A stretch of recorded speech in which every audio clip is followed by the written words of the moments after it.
Olá, sejam todos bem-vindos e bem-vindas a mais uma aula do nosso curso. Nós estamos nos aproximando do final.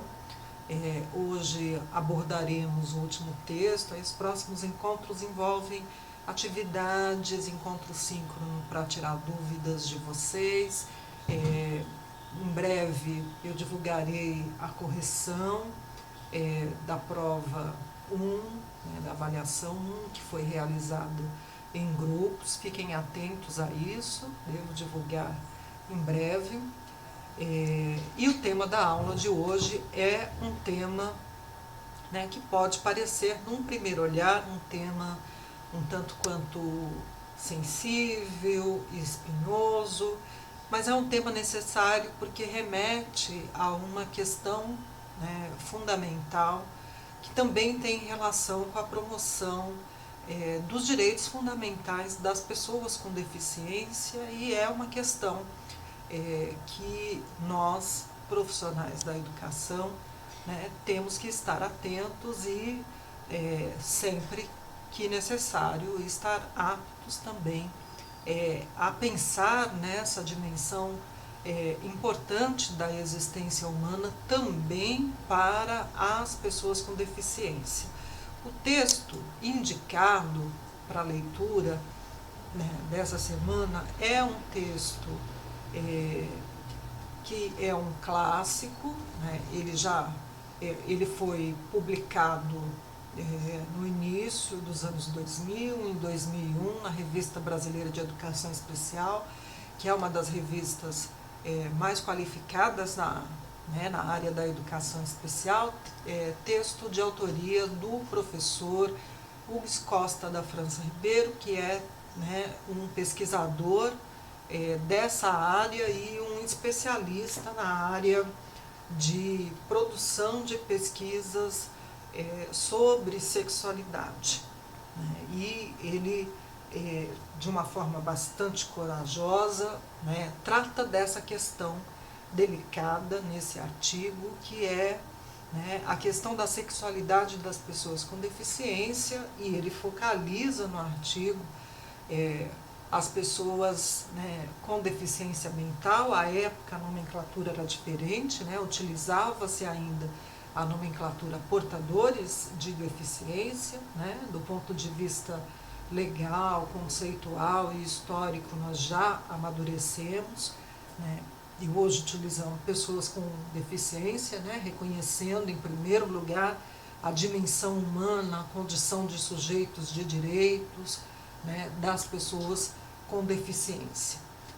Então, encarem esse texto dessa forma. Ele é um clássico importante, ele não traz necessariamente dados de pesquisa mais recentes sobre essa questão, mas mesmo assim é um texto importante porque problematiza esse tema tão delicado, que é o desenvolvimento da sexualidade das pessoas com deficiência. E ele vai na situação que aos olhos sociais pode ser vista como uma situação extrema, que é a das pessoas com variadas formas de deficiência mental.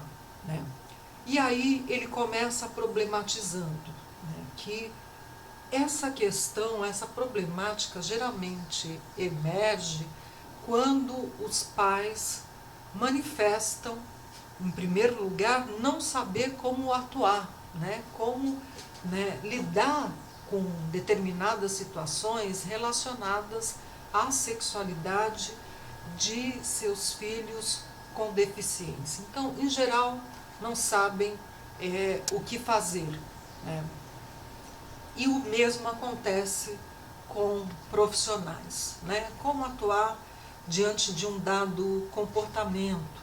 E aí ele nos convoca a pensar: as pessoas com deficiência teriam ou não direito ao desenvolvimento da própria sexualidade?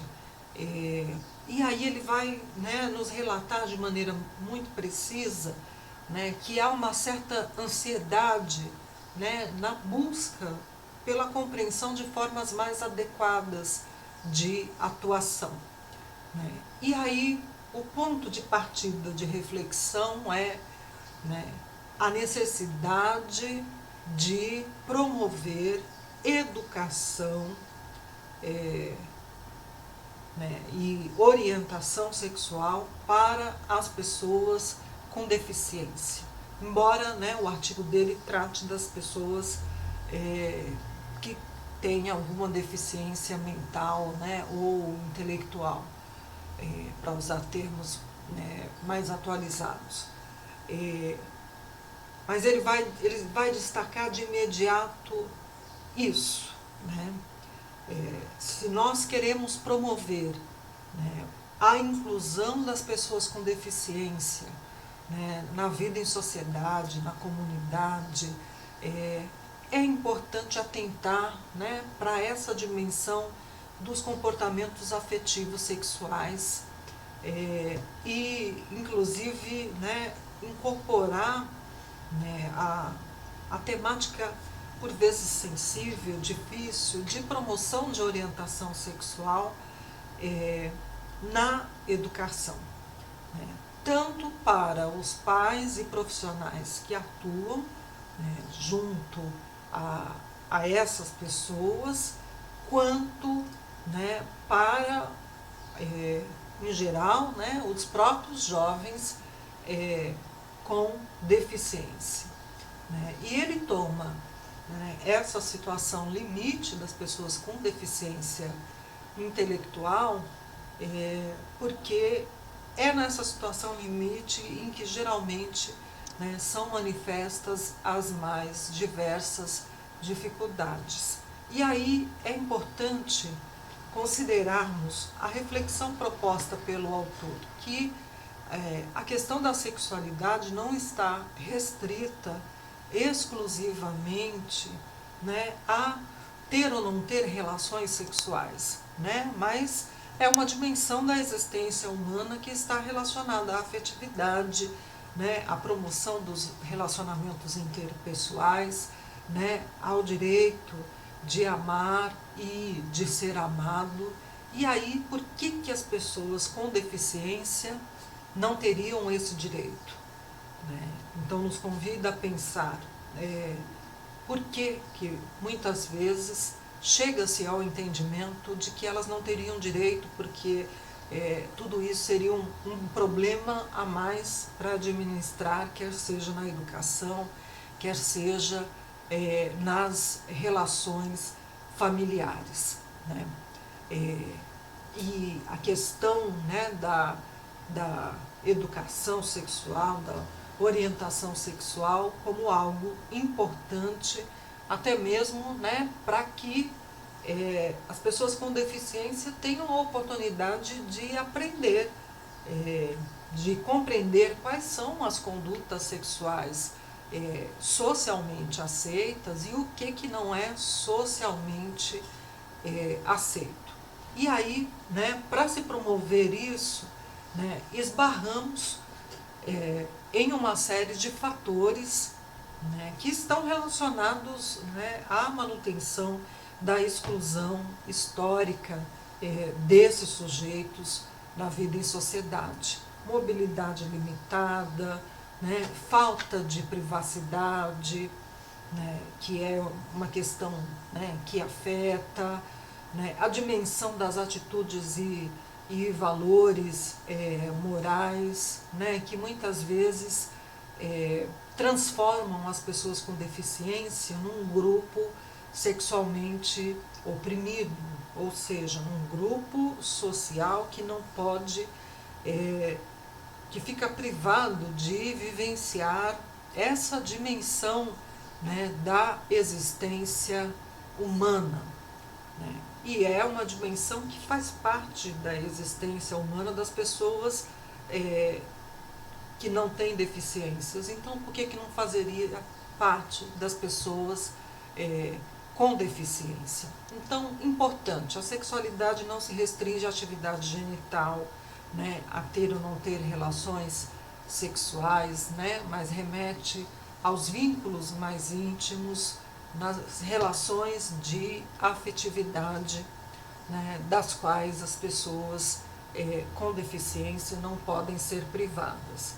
Ele, né, problematiza alguns mitos. O primeiro deles, né, de que as pessoas com deficiência seriam seres assexuados, em especial as pessoas com deficiência intelectual, que tendem a ser vistas, até mesmo por quem cuida diretamente, como eternas crianças, então que não amadureceriam, passando pela adolescência, pela juventude, até mesmo pela maturidade sexual. E isso não é verdade, né? Esse é o primeiro mito a ser enfrentado, né? Há que também se pensar, né, no papel das diferentes religiões, que muitas vezes convidam as pessoas a assumir mesmo, perdão, né, me abaixei aqui para pegar o que caiu, para assumir mesmo uma postura mais limitadora, né, em relação, né, aos filhos né, que tenham deficiências, né, em geral, encarando a questão da sexualidade, né, desses filhos como mais um problema, como mais um acúmulo, né, e aí, né, privando as pessoas desses vínculos, né, que são os vínculos afetivos, né. Há pessoas com deficiência, principalmente os jovens, podem querer namorar, né, ter relacionamentos, né, usufruir, né, do prazer de compartilhar até mesmo a sua vida, né, com outra pessoa, e isso é um direito, né? Esse é o convite, né, feito pelo nosso autor, né? É um direito, né, de qualquer ser humano. Um outro mito que parece dificultar a orientação sexual é a crença de que, né, os deficientes intelectuais, né, e aí eu poderia né, também pensar, né, nas demais pessoas com deficiência, tendem a ser vistos socialmente como hipersexuados na adolescência e na fase adulta, né? E aí há uma preocupação moral, né, de que qualquer forma de informação sexual os levaria a ter uma vida promíscua ou a ter comportamentos sexuais sem qualquer tipo de controle, né? E a proposta, né, de trabalhar as questões da sexualidade dentro da educação especial vai, né, na direção exatamente contrária a essa compreensão.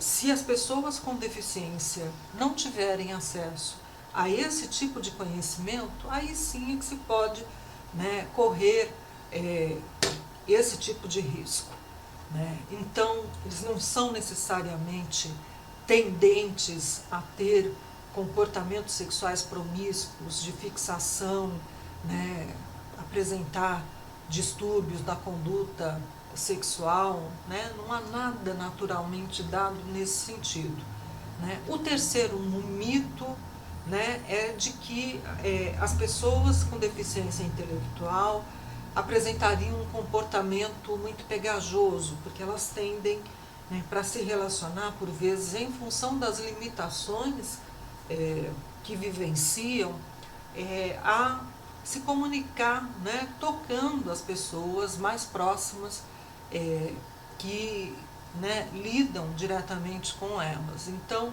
é preciso pensar essa dimensão como algo que faz parte das alternativas de comunicação desses sujeitos, né? Então, isso não significa que eles sejam necessariamente propensos a comportamentos sexuais inadequados, né, do ponto de vista social.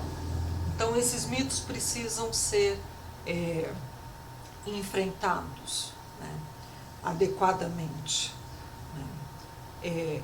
Uma outra questão, né, as pessoas com deficiência, em especial as com deficiência intelectual, são capazes de entender sobre a própria sexualidade, né, quando têm acesso, né, à educação sexual e ao tratamento dessa questão de forma compatível com as suas limitações intelectuais, né? Assim como qualquer outro conteúdo da existência humana. Então é preciso tornar acessível para eles essas questões, inclusive, né, a compreensão dos compromissos, das responsabilidades, dos pré-requisitos para que duas pessoas, né, eventualmente até com deficiência, possam ter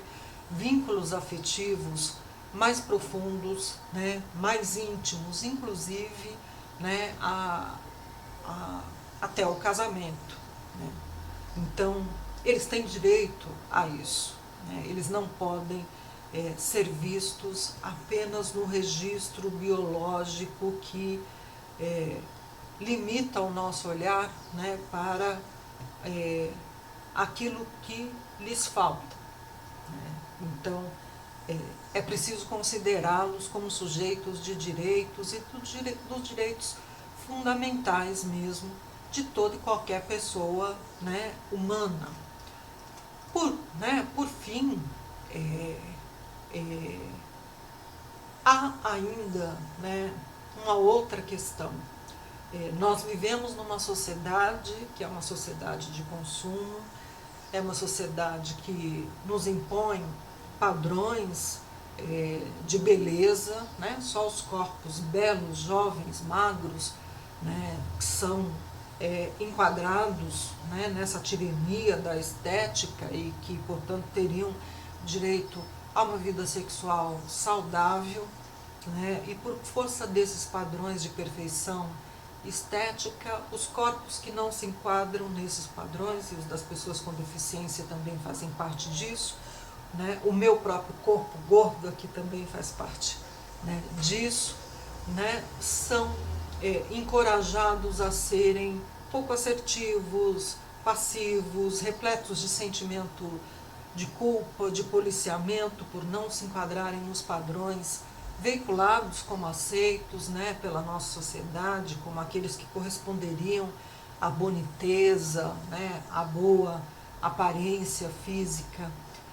E essa é uma questão que também precisa ser enfrentada por meio de educação sexual dentro, né, das escolas, considerando que as escolas muitas vezes são a única instituição, o único equipamento público que a grande maioria da população brasileira, né, tem acesso, né? Uma outra questão crítica é a ameaça da vulnerabilidade das pessoas com deficiência, a exploração sexual, a possibilidade de abusos, né? Sobretudo por parte dos familiares, né, um certo temor de que, tendo acesso a conhecimento sobre sexualidade, né, as pessoas com deficiência fiquem mais sujeitas à situação de abuso, né? E as pesquisas indicam exatamente o contrário. É preciso ter conhecimento para que eles tenham como aprender a dizer não, né, em determinadas situações, a pôr limites. Então, vejam, né, não difere, né, do trabalho que se deve fazer com a população no sentido mais amplo, né? Nós também, né, temos que ensinar as pessoas que não têm deficiências nesse sentido exatamente as mesmas coisas, né? Então, é um direito fundamental, né? Há preocupação, né, com a perspectiva da gravidez, né, principalmente por parte, né, das famílias, né? E essa perspectiva de uma possível gravidez, ela se soma, né, à interpretação de que seria mais um fardo. Mas é importante pensarmos que muitas vezes esse tipo de preocupação não é direcionada né, aos sujeitos que são pessoas que não têm deficiências, né? Então, é preciso pensarmos o que está por trás desse olhar, né? Porque nós vivemos numa sociedade que nem sempre se pergunta se todas as pessoas estão previamente preparadas para serem capazes de cuidar de seus futuros filhos, né? O nosso autor também problematiza a questão da masturbação, né, como algo que faz parte, né, da sexualidade humana, né, e aí até mesmo para que sujeitos aprendentes com deficiência, né, possam aprender a lidar com essas questões, é preciso, né, destaca-se a importância da educação sexual como algo que faz parte da educação especial enquanto modalidade da educação brasileira, né? Então, ele vai dizer, né, é preciso compreender, né, que a sexualidade faz parte da vida das pessoas com deficiência, né? É importante entender que os vínculos afetivos são importantes para eles, também constituem algo, né, que eles têm direito, assim como todo e qualquer outro ser humano, né? E aí, né, ele vai dizer, a primeira grande responsabilidade em relação a esse tipo de orientação, evidentemente, se dá no âmbito das famílias, né, que estão geralmente tendo contato mais direto e os cuidados mais imediatos, né, das pessoas com deficiência. Mas, né, é preciso estabelecer relações entre família e escola, relações de comunicação, porque, né, é a escola que vai ser a instituição acionada, né, pelas famílias para que determinados temas possam ser trabalhados, para que elas recebam alguma forma de orientação para lidar com as angústias, os enfrentamentos cotidianos. Então, nós, enquanto educadores, né, temos um papel fundamental nesse sentido. Convido vocês, né, a fazerem a leitura do texto sem preconceitos e pensando seriamente essas questões. Nós provavelmente teremos o nosso próximo encontro síncrono, eu vou marcar, encaminhar a mensagem a todos vocês, comunicando previamente. Nos vemos no encontro síncrono e eu espero contar com a participação de todos. Até lá!